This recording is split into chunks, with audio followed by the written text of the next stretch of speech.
Hi guys, this is Danish here from GNTECH. We've got Hiten over. What's up, buddy? All good, all good. Hiten's a automotive photographer locally based in Dubai. He is going to help us take a deeper look at the Nikon D5, which is their latest offering, which was announced at CES. Yes. Yep. Yes. So yeah, take it away. Tell us more about the device. Well, the camera just, even though it was announced at CES, Okay. internationally the camera launched in March. Correct. But it's just recently, last week in fact, hit the markets over here in the Middle Right. East. And GNTECH was sweet enough, and Nikon was sweet enough to give this to me for a week to play around with. I've spent a good amount of time with the camera, and of course, the fact that Nikon's touting this as the biggest, baddest offering, Okay. it actually lives up to its name. Good. It is definitely big in size and huge. weight, but apart from that, it is completely packed of features. Okay. Before we get into the deeper aspects of this, let's just look at the main overview specs. Okay. It's got a 20.8 megapixel camera. Right. Not necessarily for the people who actually are looking for, let's say, a higher resolution. If Okay. you are, then the D810 or the D750 has a 36 megapixel Right, sensor. right. So you could actually opt for those. However, this camera is a 35mm sensor, comes with a native ISO of 100 to 102,000. Wow. That is substantial. Those Right. are some large figures, I mean, at the higher end. Yeah. However, if you actually look at the extended ISO, Okay. it goes up to 3 million. Wow. That is massive. Now, 3 million is a figure which not a lot of professionals will use. I mean, Right. I don't see myself ever using an ISO of 3 million unless I can't even think of a situation where I would actually use 3 million ISO. Right. But even if you do actually end up using 3 million ISO, I'm quite sure that the images would be almost unusable. Okay. But when you speak of higher ISOs, this camera is made for higher ISOs. And it functions beautifully well. Okay. Okay, why don't you tell us a bit more about the sensor?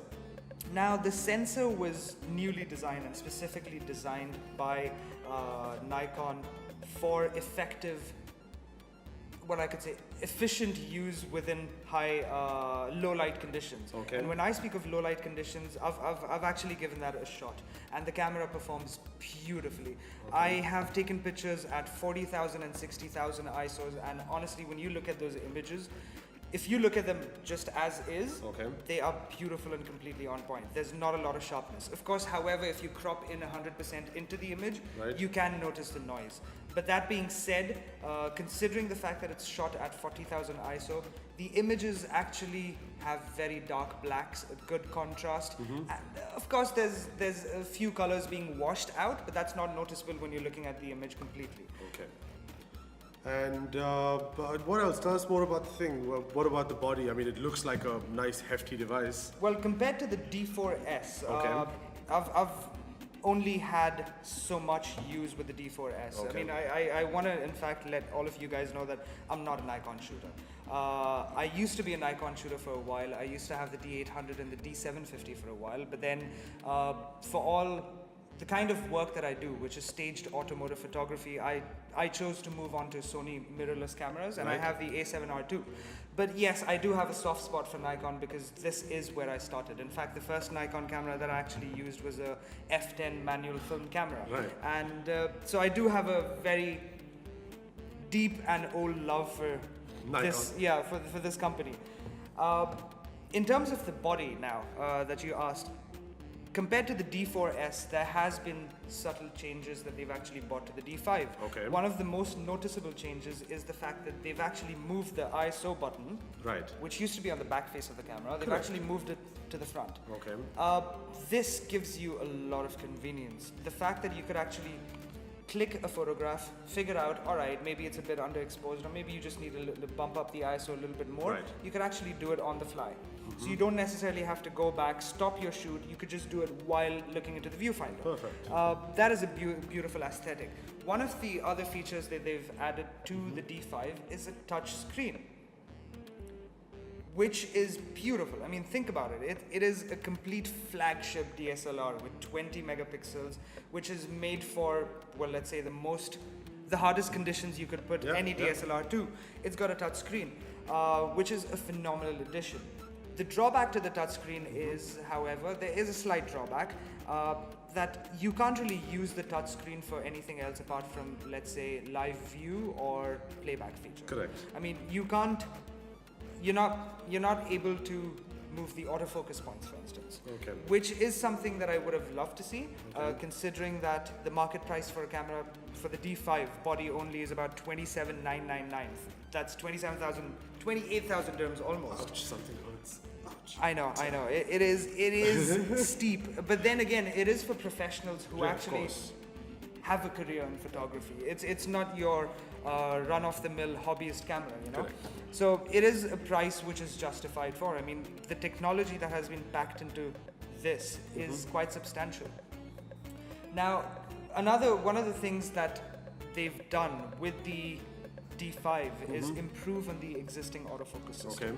The AF servo for this one is just outstanding, and they claim to be, Nikon claims that it is one of the fastest and the most effective autofocus systems out there.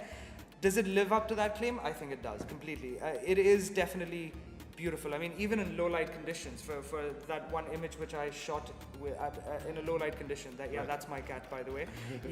So that was shot at 40,000 ISO, and even then, the autofocus was spot on. It is beautiful. I mean, there was very rare instances that the autofocus was actually hunting, which, when you look at other cameras within this range, within this price range, from other manufacturers, I mean, even just because I use a Sony doesn't mean I'm completely biased to it. Right. Sony A7R2 is what I use. It is a huge improvement over the A7R in terms of its autofocus system, but if you compare that to Nikon, it is crap. I mean, I'm sorry, it is. But then again, the kind of work that I do, it allows me, that much of a hunt within the autofocus system, I can actually get away with that. So I don't really mind that. Right. They've bumped up, those are my notes, by the way. They've bumped up the autofocus points to 153, which is a lot of autofocus points, which is actually good. But the limitation which I find, again, coming from the system that I currently use, is with Nikon, all of the autofocus points are grouped up into the center of the image. Right. I would like to have the convenience of having to be able to focus at the edge of the frame as well, rather than having to compose, focus, and then recompose. Okay, So understood. it is one of those things that I would have loved to see, but then again, I can't really complain, because if it's got, for every drawback that I'm mentioning, the camera's got 10 additional points, for instance, which are in its advantage. Of course. You don't always have to go through 153 autofocus points when you're actually moving them. That would be extremely tedious. So they've grouped them up, and I think the choice is about 55 focus points in itself. All right. Apart from that, now let's look at what my notes have to say. All right, the low light performance, coming back to the low light performance, the entire exposure, the dynamic range of this camera, according to DxO Mark's review, is 12.3 EV. That is great. That is that is a huge dynamic range. I mean, depending on what ISO you're shooting at, you get darker blacks and you get whiter whites. Correct. And the fact that this camera is being able to capture that at low light situations and extreme high ISOs as well is just phenomenal. Awesome. I don't know, why don't you tell us, why don't you round this off? Tell us what you liked the most, what you hated the most. All right. The first point that I actually love about this camera is that it's consistently impressive. I mean, there are things that I would love in the current system that I use. One of the features is, of course, the customization available. You've got a function button here, 2 function buttons in the front and 1 at the back. Right. I personally did not get the chance to use these function buttons, but I know a lot of professionals who would utilize those buttons to the maximum capacity. Yep. I mean, they would be using this frequently for all of their customizations and custom features that they want to put in, which they need readily available to them. Another big plus of this is 4K Ultra HD video. That is beautiful. I mean, the fact that you're able to capture 4K is gorgeous. Considering the availability and the choices of lenses that you actually have available for Nikon's full frame cameras, you could really produce some beautiful videos with those. Illuminated control.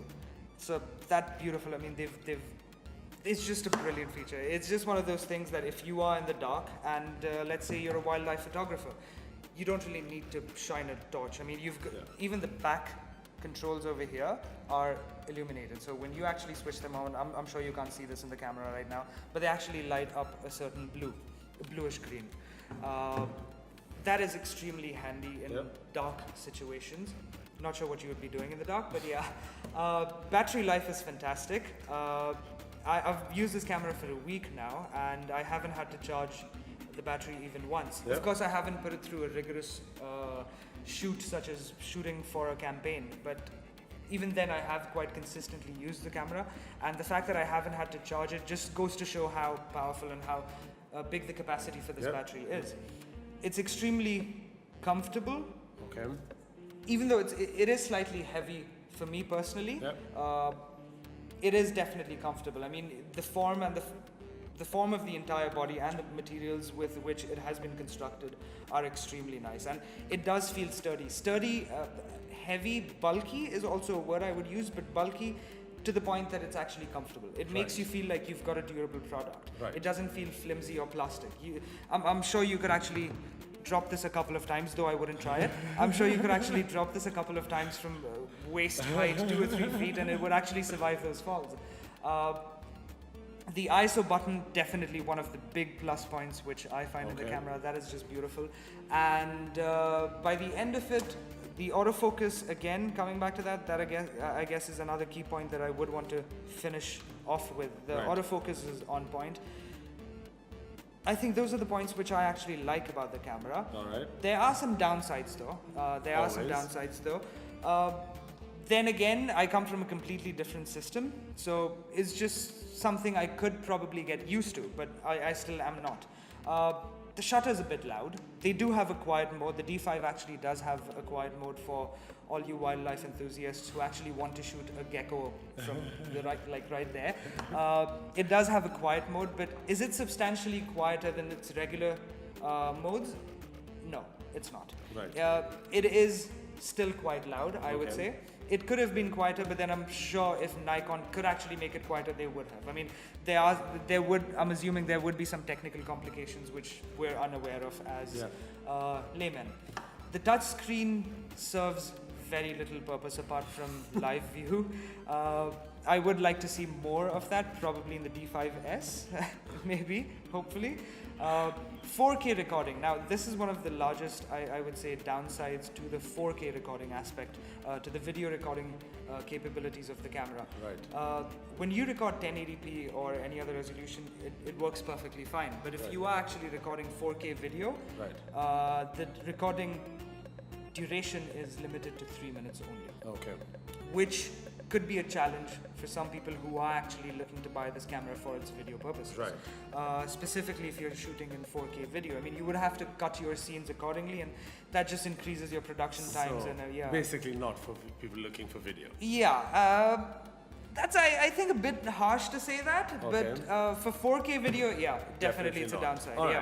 I think that's about it from me. It is overall a beautiful camera. Would I buy it for the kind of work that I do? Maybe not. Would I like to have it?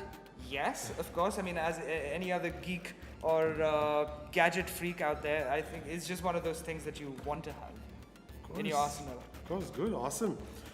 All right, guys. Hiten, thanks very much for being there. No problem. All right, this was fantastic. Do let us know what you think. Do like and subscribe. Until next time, ciao. Cheers.